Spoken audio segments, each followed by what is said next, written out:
Evolution of caste system in Hinduism. Social stratification refers to a society's categorization of its people into groups based on socio-economic factors like wealth, income, education, ethnicity, gender, occupation, social status, or derived social and political power. Social stratification is a trait of a society. It induces people to pursue careers that are important to society. During medieval period, Europe classified people into three groups: those who fought, nobles and knights; those who prayed, men and women of the church; and those who worked, that is, peasants and serfs. Social class was usually inherited. In medieval Europe, the vast majority of people were peasants, serfs. The Industrial Revolution has resulted in movement of people from existing trade to the new economic opportunities. This has changed the class stratification. The class structure, as described, also known as feudal system, declined as agriculture, trade, towns and universities developed. This was in part due to the growing population and to territorial expansion of Western Europe. Cultural interaction with the Muslim and Byzantine world sparked the growth of learning and the birth of an institution new to Europe, the university. The Industrial Revolution gave a thrust to urbanization, created demand for new trades, skills, and accelerated occupational mobility with consequent income redistribution and wealth creation. New socio-economic structures emerged. In ancient and medieval China, there were 5 social classes, including nobles and gentry, that is, government officials, farmers or peasants, artisans or craftsmen, merchants, followed by those possessing no particular skill or education, vagabonds, slaves. The 5 social classes were based on the teachings of Confucius and allowed people to live in harmony and balance. But with the decline of Qing dynasty, entry of the Western power into China, subsequent spread of communist ideology movement under Mao Zedong, followed by the social liberalization under Deng Xiaoping, the old class structure underwent a massive change, leading to what we see the modern China today. In India, the social classification came to be known as the caste system. The caste system was a broad division of labor into 4 categories. During the early Rig Vedic period, same family had members engaged in different vocations. Those who chose to pursue Vedic education were called Brahmins. Those who opted to be good at martial art were called Kshatriyas. Intelligent persons who pursued business were called Vaishyas. Craftsmen and skilled artisans were called Shudras and were engaged in jobs of their liking and specialization. With passing of the time, economic categorization of profession transformed into 4 major classes of society or caste: Brahmins, Kshatriyas, Vaishyas and Shudras.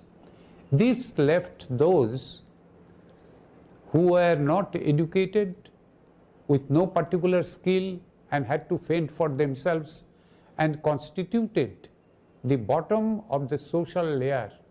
Today they are known as Dalits. The caste system was a social order where skill and knowledge were passed on from parents to child. There was no technical training or schools in those days. There was no paper or written books. There was no way to acquire skill and knowledge. Training in skill and knowledge passed from generation to generation. Intercaste transfer amongst enterprising persons were, however, prevalent and normal among Hindus in ancient India. In course of time, however, compartmentalization of the caste system became more rigid with the connivance of the wily politicians who exploited the masses. The scripture of Gita is against caste system and very clearly said that caste is a job division according to professional qualities and is the division of labor established by people like us.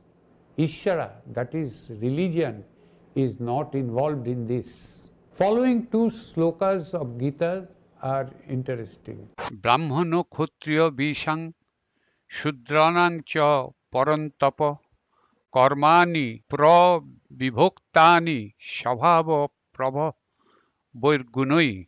Designation of the Brahmins, the Kshatriyas and the Vaishyas as well as of the Shudras is to be divided according to manifestation of their professional qualities.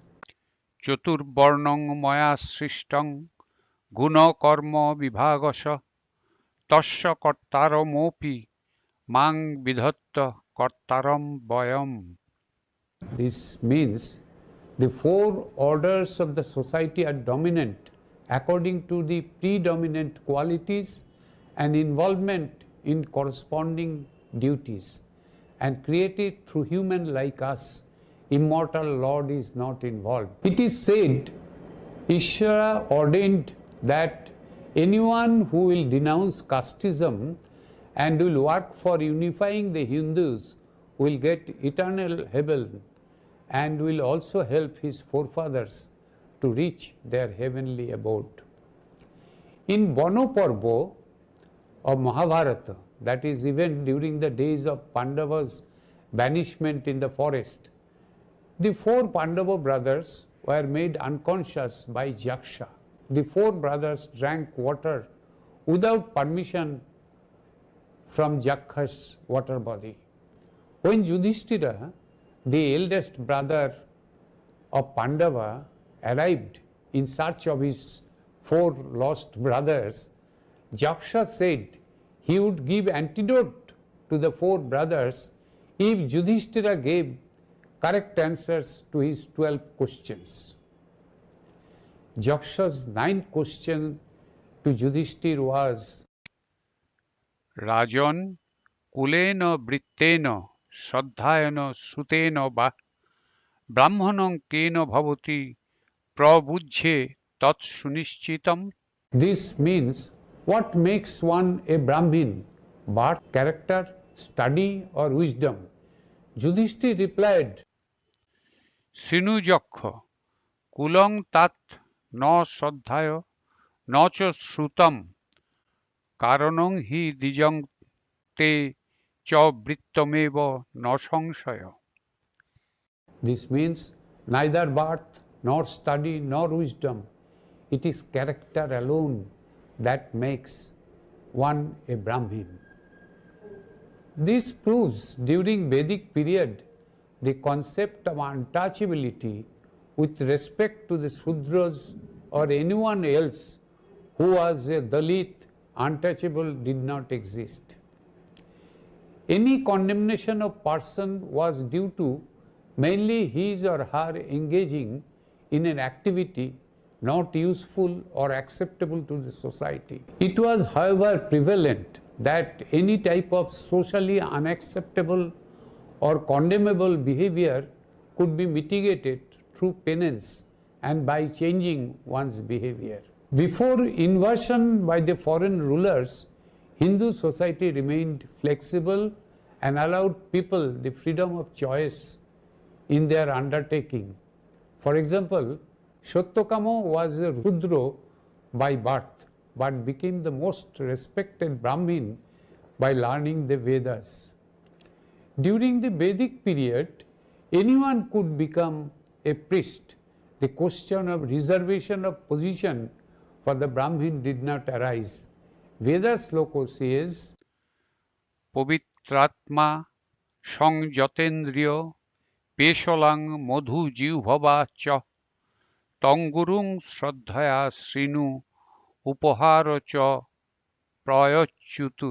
marriage among people from vastly different backgrounds were allowed and also took place quite often. For example, in Mahabharata, we see Satyavati, daughter of a Shudra fisherman, and Shantanu, the Kshatriya king, marrying and society imposing no restrictions.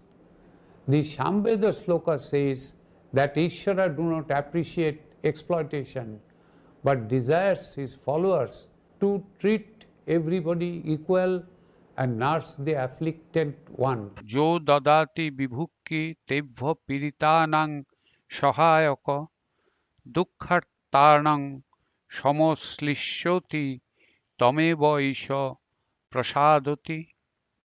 This means Ishvara is glad when you give joy to a human being, when you feed the hungry, when you help the afflicted and lessen the sorrow of the sorrowful and remedy to the wrong done to the injured. To prove that caste system was a political and economic exploitation and not a religious matter, a look at Bengal, India is revealing. In 1200 AD, there was a powerful king in Bengal, India. His name was King Ballal Sen.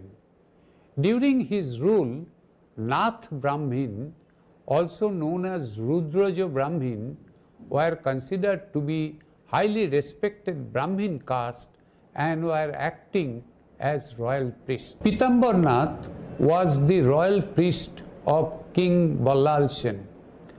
When the father of the king died, the king wanted his guru Pitambar Nath to take the pindodan, that is item given during the funeral of a person, as a royal gift. Pitambar Nath refused to accept any gift connected with the funeral from the king. The king took this refusal as an insult and out of his egoistic rage took away the sacred thread of Sri Pitambar Nath. Sacred thread was the sign of the Brahmin caste. He issued a royal decree that all person henceforward known as Rudraja or Nath Brahmin, that is high caste, will be treated as Shudra, that is low caste. Since then, persons of the Nath or Rudraja clan were treated as Shudras in Bengal, but outside Bengal, the same Naths are highly respected Brahmin priests. This example shows that caste system is not a matter of Hindu religion, but a political exploitation of Hindu society by wily politicians. It is said in the Puranas, that is old scripture, that Nath Brahmin, Rudraja Brahmins are descendant of Lord Shiva, also known as Lord Rudra. In Nepal, the last Hindu country, the royal priest is a Nath Brahmin. In Kolkata, India, the first priest of the famous Kali temple was Sri Chaurangi Nath. Kolkata's main road was named in his memory and is known as Chaurangi Road. Few famous naths were Somnath, Gorakhnath, etc., in whose memory the great Somnath temple of Gujarat, Gorakhnath temple of Uttar Pradesh were built. These facts prove again that caste system has nothing to do with Hindu religion. After centuries of foreign rule, India became free in 1947. Eradication of caste system was one of the priorities of the government, and it has passed a slew of laws over time to break down this immoral classification. India has adopted reservation of jobs for Dalits and backward classes and quotas of seats in educational institute for those who have suffered for generations due to caste consideration. These steps are expected to give an impetus to occupational mobility, reduce socio-economic inequality, and help to demolish the caste barrier. Practice of caste system is punishable by law in India. Modern educated Hindus are not in favor of caste system and denounce it strongly. Nowadays, many educated Hindus prefer to write caste neutral names. For example, Ashok Kumar, etc. for males and Miss Meena Kumari for female, etc.